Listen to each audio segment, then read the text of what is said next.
I was just saying I'm lucky to do a little bit of community and a little bit of corporate sustainability work for the regional district.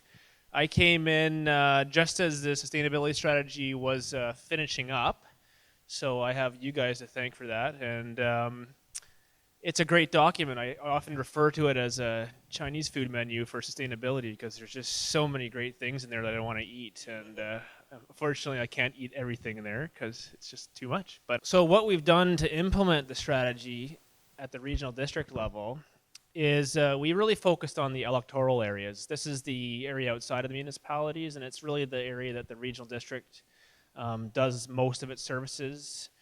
We don't obviously do a lot of work within the city of Corney, town of Comox, and village of Cumberland boundaries. That's their jurisdiction. But what we did in the electoral areas is we brought a action plan to our elected officials and asked them to endorse a number of measures. And we did get $260,000 of gas tax community works funds allocated to this action plan back in fall of 2011. The focus was on things that weren't being done already. We had the regional growth strategy looking at land use. We had our parks and greenways plan looking at kind of the nature conservation. We didn't have a lot going on with green buildings or transportation. So that's kind of what we focused on.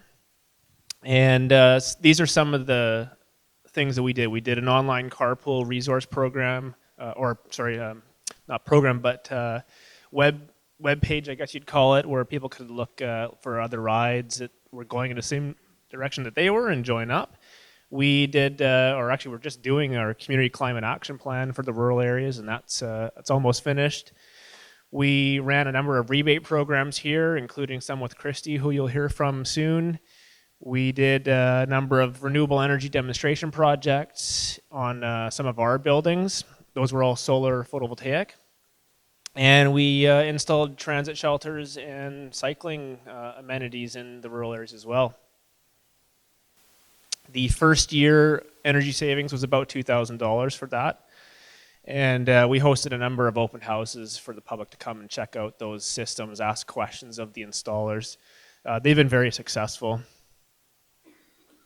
These are those projects here. We have the Oyster River Fire Hall in the top left there. We have the South Sewer Project office in Royston, which is the bottom left. Just kind of in the middle on the bottom there, that's the Fanny Bay Fire Hall. And then on the right-hand side is a really pretty picture of some solar panels and flowers.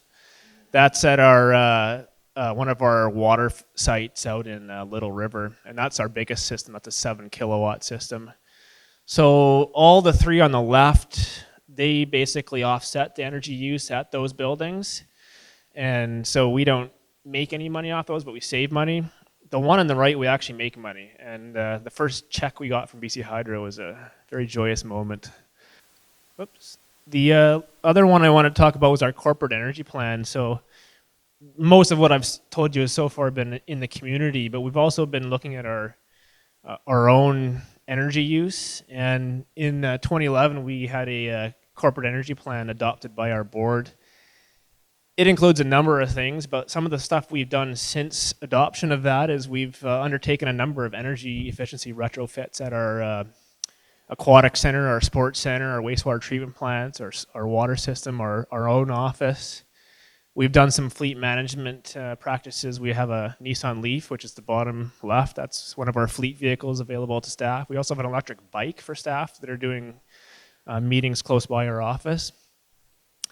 And since 2009, we've reduced our greenhouse gas emissions corporately by over 500 tons per year. That's almost a quarter of what we produce. So we've been doing really good at reducing our emissions. We've also our board committed to being carbon neutral. And so what that means is after we reduce as much as we use, or as much as we can, we have been purchasing carbon offsets. And for 2 years now, we've been carbon neutral. So we've purchased offsets from, I think it's a micro hydro project in India, actually. So we're helping other countries too.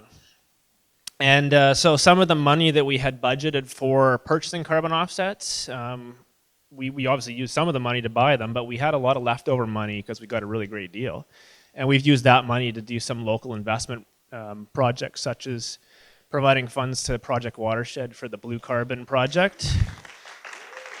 And also the community carbon marketplace. So our board was very interested in buying carbon offsets locally, and of course there weren't any, so we couldn't. So they decided to pay as little as possible for carbon offsets, so we bought them at $2 a ton in India, and the rest of the money went to launching these things. But what we're hoping through this community carbon marketplace is that there will be local projects. So we've done a call for projects now in the last 2 years looking for local ideas on how to reduce greenhouse gas emissions, and we've got a short list of projects now, and we're working with a couple of farms in our community here that have greenhouse fuel switching projects.